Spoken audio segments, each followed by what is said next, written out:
విశాఖ పరిపాలన రాజధానికి సీఎం జగన్ కట్టుబడి ఉన్నారని మంత్రి బొత్స సత్యనారాయణ అన్నారు. గెలిచిన తర్వాత విశాఖలోనే జగన్ ప్రమాణ స్వీకారం చేస్తారన్నారు. సీఎం జగన్ నిర్ణయాలు ఉత్తరాంధ్ర అభివృద్ధికి తోడ్పడతాయన్నారు. చంద్రబాబు ఏనాడు ఉత్తరాంధ్రను పట్టించుకోలేదని, బాబుకు ఓసరవెల్లికి తేడా లేదని బొత్స విమర్శించారు. దోపిడీ కోసమే అమరావతిని తెరపైకి తెస్తున్నారన్నారు. విశాఖ అభివృద్ధి కోసం వైఎస్ఆర్సీపీ ప్రభుత్వం కట్టుబడి ఉందన్నారు. రాష్ట్ర ప్రజల సహకారంతో వాళ్ళు అభిమానంతో మళ్ళీ నేను అధికారంలోకి వస్తున్నాం. అధికారం వస్తే వచ్చిన వెంటనే ప్రమాణ స్వీకారం విశాఖపట్నంలోనే చేస్తాను. ఇది నా మాట. దీన్ని ఎగ్జిక్యూటివ్ క్యాపిటల్గా తీర్చిదిద్దడమే కాకుండా అన్ని మౌలిక సదుపాయాలు కల్పించి ఒక హబ్గా తయారు చేస్తాను దీన్ని అని ఆ రోజు మాట చెప్పారు. సరే, మీడియాలో కొన్ని మీడియా ఛానల్స్, పత్రికా యాజమాన్యాలు, ప్రతిపక్షాలు ఎన్ని అడ్డంకులు పెట్టినా, ఎన్ని ఇబ్బందులు పెట్టినా, ఎన్ని ఆయన మీద ఆవాకులు చావకులు మాట్లాడినప్పటికీ కూడా రోజు పరిశ్రమలు కూడా ఆయన ఆ మాటని వెనక్కి తీసుకోకుండా దాని మీద స్టికానై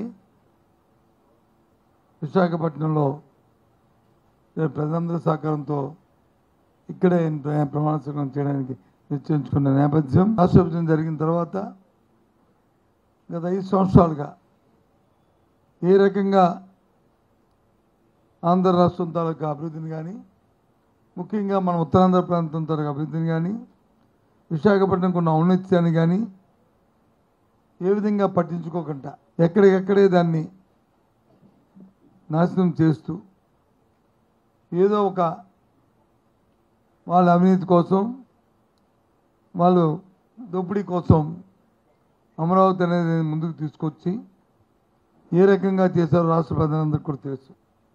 ఇవాళ వచ్చి ఆ కూటమిలో చేరిపోయి ఆ కూటమితో చెప్పించండి. మీరు భారతీయ జనతా పార్టీ నాయకత్వంతో చెప్పించండి. మేము చేయట్లేదని చెప్పి ఎందుకు చెప్పించలేకపోతున్నారు? ఎందుకు చంద్రబాబు నాయుడు మొన్న వచ్చినప్పుడు దాని మీద మాట్లాడలేదు? తిరిగి కాబట్టి అందుకే కలిసామంటాడు. వాళ్ళ తాతయ్య గారు ఉన్నప్పుడు అంట మేము నేతలు తాగాము అంటే ఇప్పుడు చెప్తాడు. ఏం చెప్తాడు? చంద్రబాబు నాయుడు ఓ మోసం, దగా, మాయ ఆయనకు ఒక పేటెంట్. ఇది ఎవడు నమ్ముతాడు ఆయన మాటలు? చెప్పండి, భారతీయ జనతా పార్టీ నాయకులతో చెప్పించండి అన్నమాట. అమిత్ షా గారితో చెప్పించండి, మోడీ గారితో చెప్పించండి. తప్పేముంది? రేపు వస్తారు కదా ఇక్కడికి కూటమిని అడ్రస్ చేయడానికి. నాకు తెలిసి వాళ్ళు వస్తారని కూడా అనుకోను, ఎందుకంటే ఇవన్నీ సమస్యలు ఉన్నాయి కాబట్టి, దీని మీద వివరణ ఇవ్వాలి కాబట్టి. అండ్ మోస్ట్ సీనియర్ కాబట్టి ఏదైనా మాట్లాడి ఏదైనా మార్చవచ్చు, పర్వాలేదు. ఇప్పుడు మాట్లాడిన అరగంటలో ఇంకో అరగంటలో ఇంకో స్టేజ్ మీకు ఇద్దరికి ఇది మానేసి ఇంకోటి మాట్లాడేస్తాడు. మార్చి మేము ఇంకా అంతపాటి ఇంక నేస్తలేదు. ఆ రోజు ఏది మాట్లాడి ఈ రోజు అది మాట్లాడుతున్నాం. చంద్రబాబు నాయుడికి ఓసరవెల్లికి తేడా లేదు. గంటకి మార్చేస్తాడు.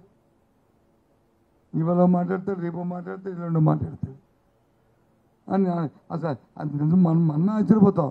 ఓ ఇది అన్నాడు నిజమే కదా అనుకునేటట్లు ఆయన బాధ. ఈ మధ్య కొత్తగా అధ్యయించాడు రాగం సాగదీయడం అని. ఈయన చూసి వాళ్ళ తమ్ముళ్ళు కూడా అలాగే మాట్లాడుతున్నారు.